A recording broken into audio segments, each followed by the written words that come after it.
बात कह रहे हैं ना, इसमें 100% सच्चाई है। जयदीप साहब ने जो बात कही कि तख्ता पलट होने की गुंजाइश है।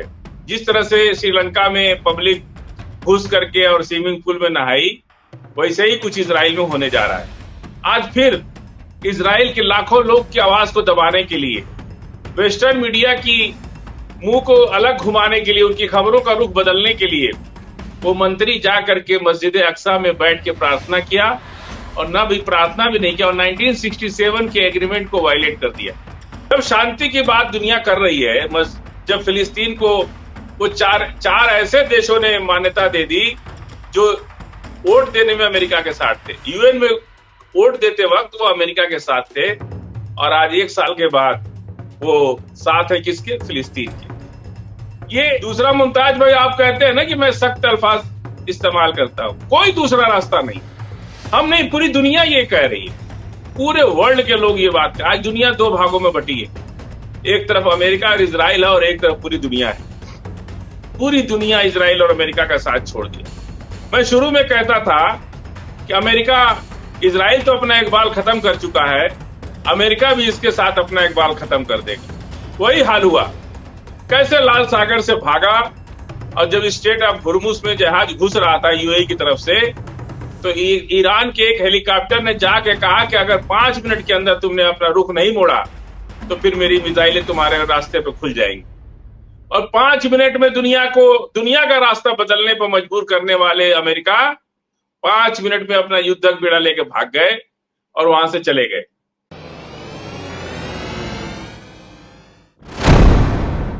जो बात हम लोग कहते थे, अब इजराइल के जो अफसरान हैं, और एक चीज और, आज जयदीप सिंह मुंदेला साहब ने हमें दिखाया कि जो हम कहते थे कि नेतन्याहू जुआ खेलते हैं, आज एक तस्वीर जारी की गई है इंटरनेशनल सतह पर, और उसमें ताश के पत्ते नेतन्याहू के हाथ में। मैं एक हफ्ते से कह रहा हूं कि नेतन्याहू जुआ खेलने, जुआनी की तरह कि अब जीत जाऊंगा, अब जीत जाऊंगा, अब जीत जाऊंगा, और वही तस्वीर, वही बयान अब लोगों का सामने आ गया। तो ये भी आप देखिए कि जिस तरह से हम लोग बयान करते हैं। तो बहरहाल अब फजील साहब, इजराइल के जो सिक्योरिटी के बड़े आला अफसरान, आईडीएफ के अफसर, मोसाद के अफसर, शिनबेट के अफसर, सिक्योरिटी काउंसिल के अफसर, इन सब ने डोनाल्ड ट्रंप को खत लिखा और कहा है कि इजराइल हार रहा है। फजील साहब क्या कहेंगे? अब तो हम लोग नहीं कर रहे, अब तो ये बात हम नहीं कह रहे, अब तो वहां के 600 अफसरान ने ये बात कही। फजील साहब। मुमताज भाई, पूरी दुनिया कह रही, और नेतन्याहू के कहने से क्या होता है?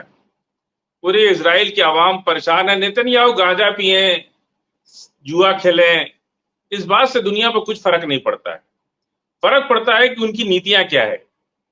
कभी कभी कई ट्रक ड्राइवर्स बहुत ज्यादा नशा करके जब हीरोइन पी के चलाते हैं तो गाड़ी बहुत साफ चलाते हैं। तो ये जो है मसला, ये नहीं है कि वो गांजा पिए, चाहे ट्रक्स खेले या ताश खेले, चाहे जुआ खेले, उससे फर्क नहीं पड़ता है। आज फर्क क्या पड़ा? जो आप बात कह रहे हैं ना, इसमें 100% सच्चाई है। जयदीप साहब ने जो बात कही कि तख्ता पलट होने की गुंजाइश है। जिस तरह से श्रीलंका में पब्लिक घुस करके और स्विमिंग पूल में नहाई, वैसे ही कुछ इजराइल में होने जा रहा है। और इसका प्रमाण क्या है? इस बात का सबूत क्या है? सबूत यह है कि इसको रोकने के लिए, इस खबर को डाइवर्ट करने के लिए, इजराइल के एक मंत्री मस्जिद अक्सा में जा करके और बैठ गए और वहां पे प्रार्थना करने लगे। और जाने के बाद मालूम है कि मस्जिद अक्सा के नाम पर पूरी दुनिया के मुसलमानों का खून खौलता है।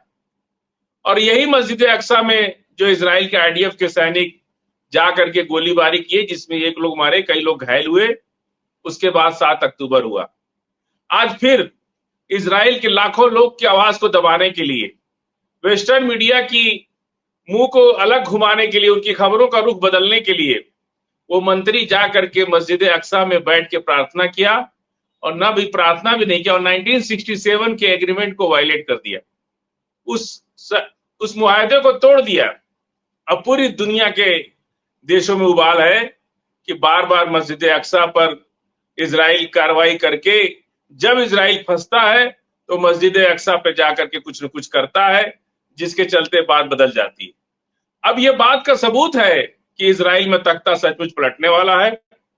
नेतन्याहू और उनका मंत्रालय बेहद घबराया हुआ है और उस बात से रुख बदलने के लिए मस्जिद अक्सा में जाकर के आज उस मंत्री ने प्रार्थना किया।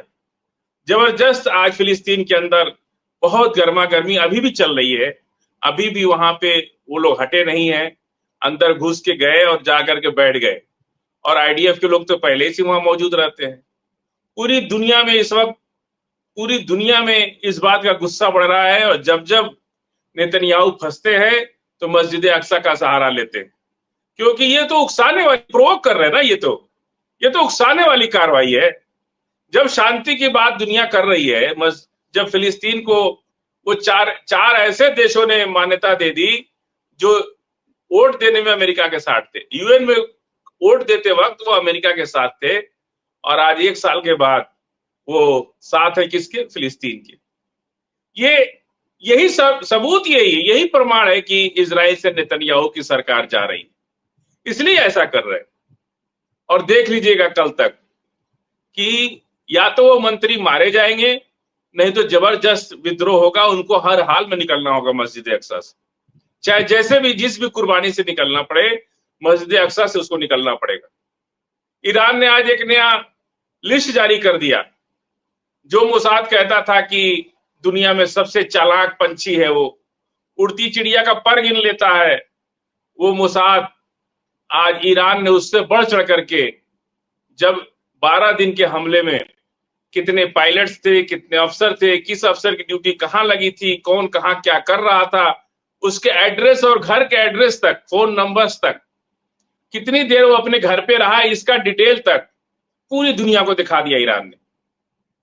दिखाने के पीछे मकसद ये नहीं था कि वो जानते हैं, मकसद ये था कि तुम अगर हमारे बारे में बहुत कुछ जानते हो तो हम पीछे नहीं है तुमसे। अगर तुम मेरे घर में मारोगे तो हम भी तुम्हारे घर का हर कोना पहचानते हैं, हम भी मारेंगे। और अब तो 12 दिन में दिखा दिया मार करके। 30,000 बिल्डिंगें गिर गई।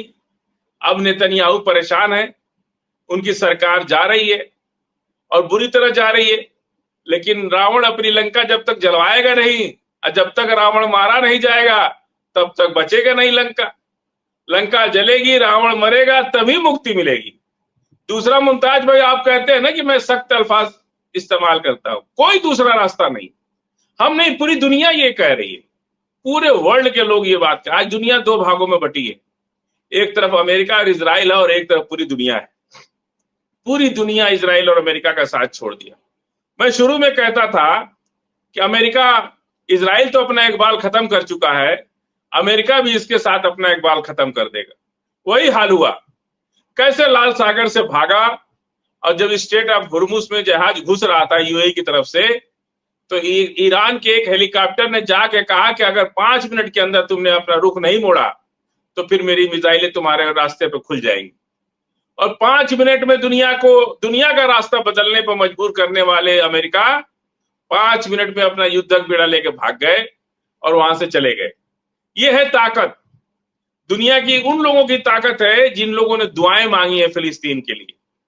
ये उनकी ताकत, ये अल्लाह की ताकत है जो खामनेई साहब को दिया है, जिस अल्लाह ने, जो खामनेई साहब ने अल्लाह से जो प्रेयर किया, जो मांगा दुआ, उस दुआ का नतीजा है कि जो दुनिया को डरवा रहा था आज खुद ही भाग रहा है। खत्म हो गया ना इकबाल, क्या बचा है उनके पास? आज टेरिफ बम से डरवा रहे। आज उसके टेरिफ बम के खिलाफ ईरान सबके साथ कह रहा है कि हम तुम्हारे साथ हैं। देखो 40 साल से हम पर सैंक्शन लगाया, हम कहां पहुंच गए। इसको लगाने दो टेरिफ।